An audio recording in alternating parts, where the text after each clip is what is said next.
What is going on, my broskiis? My name is Toadskii, back again, here to bring you guys yet another One Piece Treasure Cruise video. So today, we're going to be talking about the brand new announcement of the official Sugo-Fest for Snake Man, Katakuri, Blackbeard, and Sabo. In this video today, we're going to be talking about the rate boosts and determining which of these parts is the best part to pull on, because I've been getting hundreds of questions about which part should I be pulling on. Should I go for Snake Man? Should I go for Blackbeard? Should I go for Katakuri? No one seems to be going for Sabo though, which is good. I'm glad I don't see any Sabo comments because Sabo is Sabo.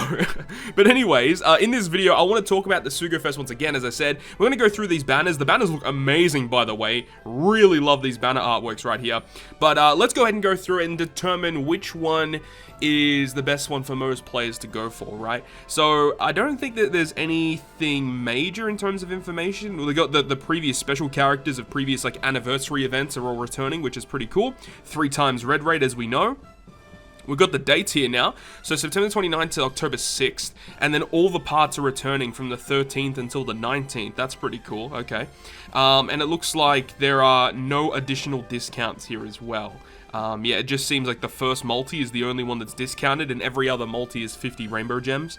Okay, fair enough. But we've got the Legends from 2019, that's pretty cool. And then we get to the rate boosted Sugo-Fest exclusives. So on the side of the screen there, you guys should be able to see the rate boost for each part when we go through them.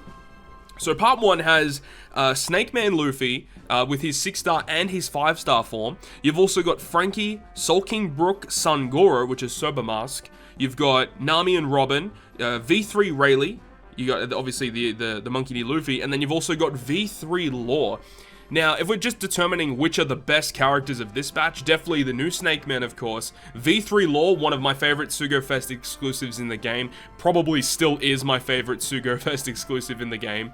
You've got V3 Rayleigh, who is just okay. Nami and Robin, they're also okay, but not specifically for Snake Man. They're actually really good if you get your hands on Katakuri. Like, she's really, really good for Katakuri. So, really, really good unit to have. Sober Mask, I still love to use them as a sub. I mean, specifically with this part, if you get V3 Law and Sober Mask, they're so well together. I mean, using V3 Law captains, Sober Mask as a sub, it's so good. Like, it's so freaking strong. And then you've got a little bit of characters to dilute the pool. You've got V2 Jinbei, who's not good. Brook, I don't like personally, but is able to do some pretty cool things. And then Frankie, who isn't really that good, but he is not too bad in Pirate Rumble. So that's something to I guess, keep in mind. But yeah, unfortunately, like, Frankie's just not super amazing. Same as V3 Rayleigh, as we said. So, out of all the characters here, you know, about half the pool are actually pretty good and usable, and the other half are just kind of meh characters. But look, this is the part that debuts Snake Man. Snake Man is arguably one of the best Sugo-Fest exclusives in the game. I saw people commenting on Reddit and stuff saying that he's a very boring character, and while I do agree, you can't deny the fact that he is a good Sugo-Fest exclusive, and a lot of people say, yeah, you can hybrid him, and that's obviously very true. But look, him as a sub is still very good. As I said, you get full border matching orbs and a 2.5 orb boost. That's relatively hard to replace on a lot of teams. I think he is a very good character that I think most players should be going for. Remember with this Sugo-Fest though, is that the 5th multi is guaranteed to have all red posters. So I see many people out there that are determining, like, maybe I'll do, you know, up to 5 multis on like 2 or 3 of the banners, which I think that's actually not a bad strategy, especially if you don't have enough to go to a guaranteed step for a character. I think doing, you know, up to 5 on like 2 or 3 banners is a really, really good thing to do. At least going to 5 on a banner is amazing, because the amount of Sugo-Fest exclusives you get in that is just phenomenal. So that's that. That's the Snake Man banner. I do think it's good. Half the pool is good, half the pool is bad. It is what it is, right? Let's go over to part 2, which is the Katakuri part, which should be up on the side of the video as well. So this part has both the 6-star and the 5-star Katakuri, of course. V3 Cruzan is here as well. Arlong Crew, Kaido, Cracker, Zephyr, Big Mom, and then V2 Sakazuki. Now, honestly speaking, this is not a terrible part for, like, newer players, because V2 Akainu is really good if you're a new player. Kaido is phenomenal as a new player. Cruzan is okay for new players, but then you've got, like, Zephyr and V1 Big Mom. Like, those characters essentially never see play at all. Arlong Crew is okay, but I'm personally not a big fan of them. You know, having to have a full rainbow squad is Not always super accessible. As a sub, they're still pretty good though. You know, rainbow attack boost and below 30% HP, 2.5 times attack boost is pretty good. And then you got Cracker, who is a phenomenal sub on a lot of different teams.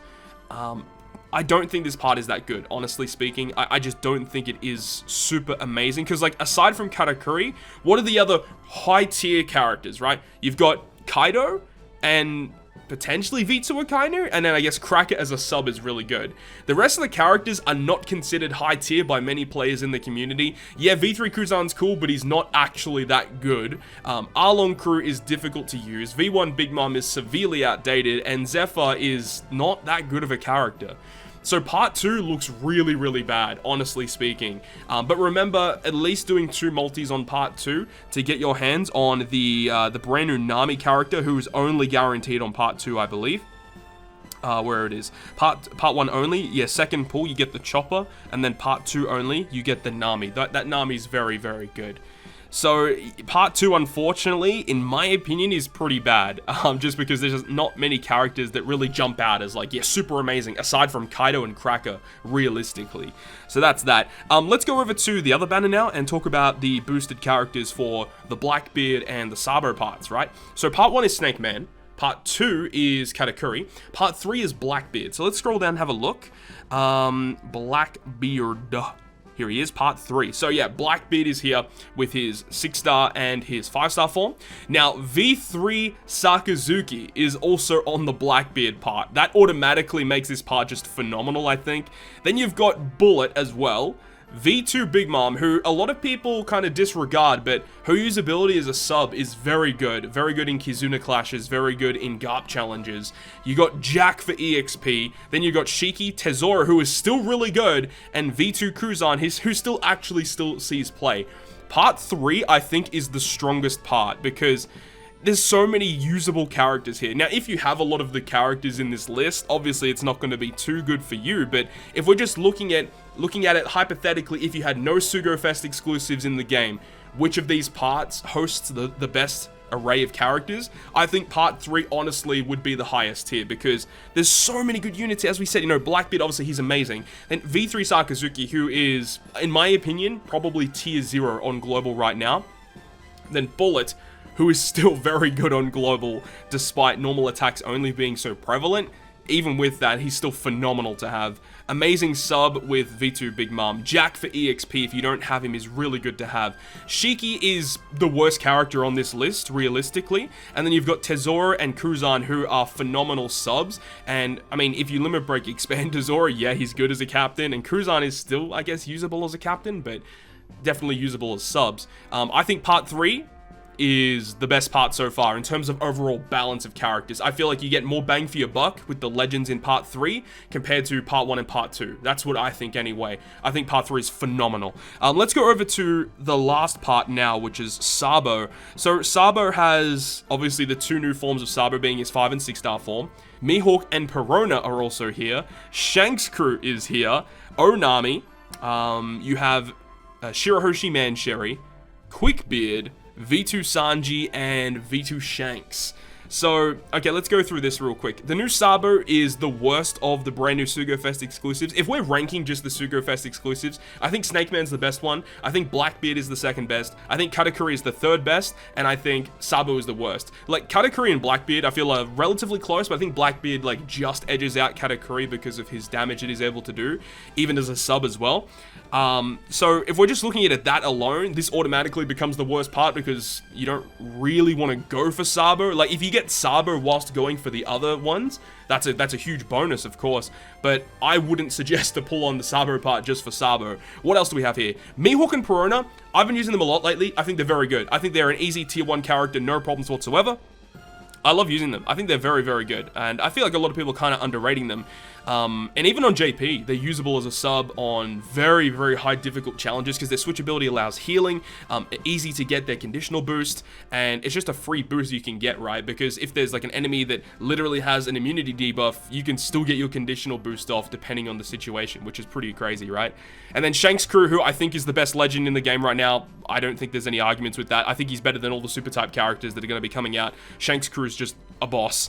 Then you've got Onami, who is kind of bad in my opinion, because her special ability is literally useless in certain situations, so I really don't like that. Then you've got Shiroshi Manshiro, who is still relatively good as a sub, being able to remove a lot of different debuffs. You got Quickbeard with his 6+, a pretty good unit, you know, striker powerhouse unit, great support ability. I still use Quickbeard here and there, but I don't think you should be pulling on this part specifically for Quickbeard. Then you got V2 Sanji and Shanks, V2 Shanks, who...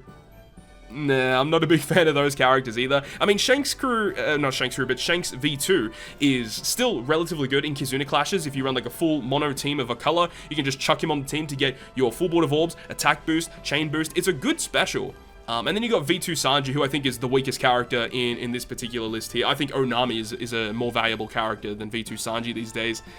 So... That's a kind of good way to balance it out, I suppose, because you've got, like, Shanks Crew and Mihawk and Perona, which are two of the best Sugo-Fest exclusives in the game, chucked on the Part 4 banner. But honestly speaking, I would not suggest touching Part 4 at all. I would suggest going for... I mean, let's go ahead and have a look at all of the parts in one picture right here, so you guys can see it right now. So here's the breakdown once again of all of the parts for you guys, Part 1 to 4. Now, I personally think Part 3 is the best because you've got access to Blackbeard, Sakazuki, Bullet, V2 Big Mom, Jack, Tesoro. I think all of those characters are still very usable. And if we're talking about Pirate Rumble as well, nearly all the characters that I just mentioned are usable in Pirate Rumble, which is amazing. So you're getting so much bang for your buck with your gems. And then you've got Part 1, which has the new Snake Man, who I consider to be one of the better Sugo-Fest exclusives in the game.